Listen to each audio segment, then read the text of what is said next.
Deutsch lernen mit Geschichten.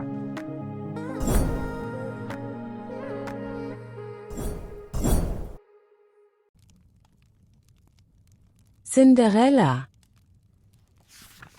Es war einmal ein wunderschönes Mädchen. Sie hieß Cinderella. Sie hatte goldenes Haar und große, leuchtende Augen.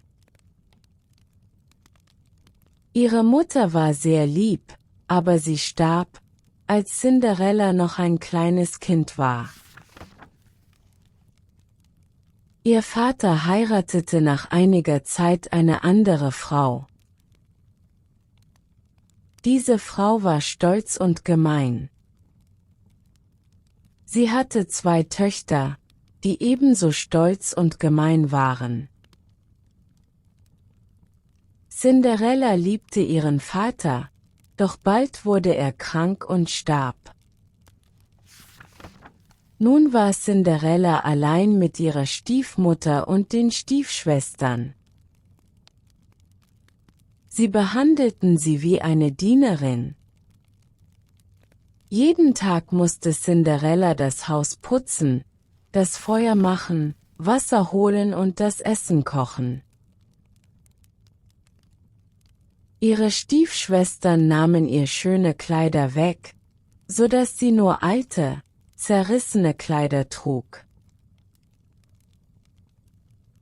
Sie schlief auf einer harten Matratze in der Küche neben dem Kamin.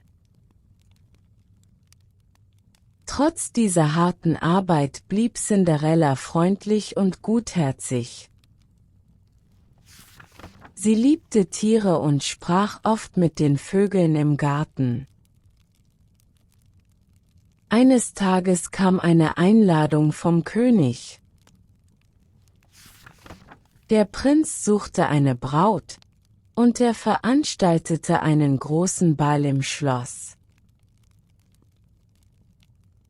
Alle jungen Damen des Landes waren eingeladen.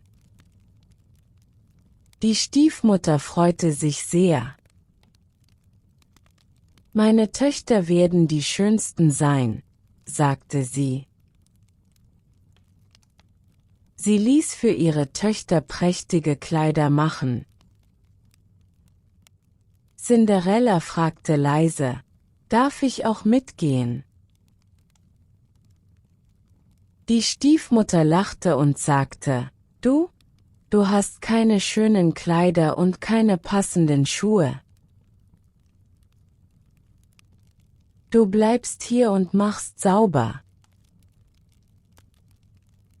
Die Stiefschwestern lachten ebenfalls und zogen davon.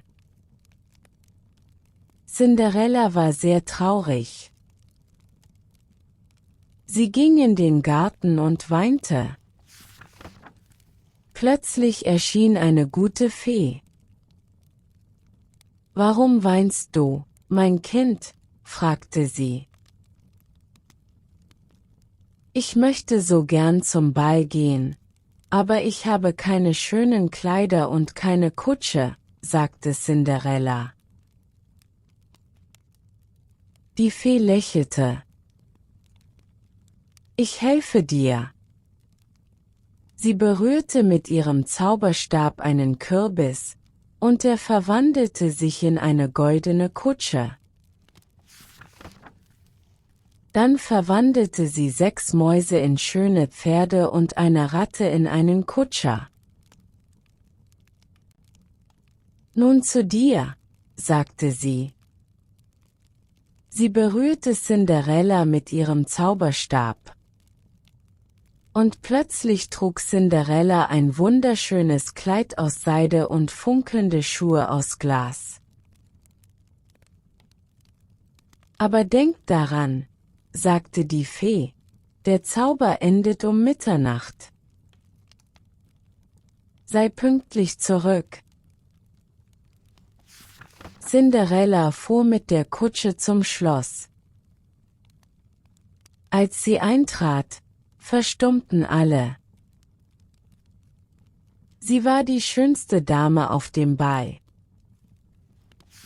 Der Prinz sah sie und verliebte sich sofort. Den ganzen Abend tanzten sie zusammen. Doch plötzlich schlug die große Uhr Mitternacht. »Oh nein«, rief Cinderella und rannte aus dem Saal. Sie lief die Treppe hinunter, verlor dabei einen ihrer gläsernen Schuhe, aber sie konnte ihn nicht aufheben. Sie rannte weiter zur Kutsche und fuhr nach Hause. Als sie ankam, war der Zauber vorbei. Sie trug wieder ihre alten Kleider, und die Kutsche war wieder ein Kürbis. Der Prinz fand Cinderellas Schuh auf der Treppe. »Ich werde das Mädchen finden, dem dieser Schuh gehört«, sagte er. Am nächsten Tag suchten die Diener des Prinzen in allen Häusern des Landes. Alle Frauen probierten den Schuh an, doch er passte keiner. Schließlich kamen sie zu Cinderellas Haus. Die Stiefschwestern versuchten es, aber ihre Füße waren zu groß. »Darf ich es auch probieren?« fragte Cinderella leise. Die Stiefmutter lachte, aber der Diener erlaubte es. Cinderella setzte ihren Fuß in den Schuh, und er passte perfekt. In diesem Moment kam der Prinz. Er erkannte sie sofort und sagte: »Du bist meine Prinzessin.« Cinderella lächelte glücklich. Die Stiefmutter und ihre Töchter waren sprachlos. Sie konnten es nicht glauben. Der Prinz nahm Cinderella mit auf sein Schloss. Dort bekam sie wunderschöne Kleider, köstliches Essen und ein weiches Bett. Bald darauf wurde eine große Hochzeit gefeiert.